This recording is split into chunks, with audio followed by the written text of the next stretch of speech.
In this video, I'll show you how to print Google Tax List. So what you need to do, make sure you have the Google Tax List here on your device. So I'm currently using my iPhone for this. And make sure you have your Google Docs as well. So open up your Google Docs, click on this plus icon. You can just come on here, maybe your title. Let me say tomorrow.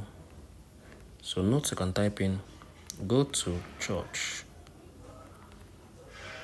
So go back here. So this is it. So if you love to do this, what you need to do actually, just click on this. Okay, I'm going to use go to church. Hold on to go to church. Click on this. You're going to be able to see copy to Google Docs. So click on it. So wait for it to actually copy to your Google Docs. So I'm going to just wait for it. So once this is done, you need to click on the open. So yeah, it's going to open right now. Then click on this three-dotted icon. You're going to be able to see print layout. Click on it. Once this opens up, click on this three-dotted line again. You're going to be able to see, I think, share and export. Yeah, so click on it. So you're going to be able to see print from this option.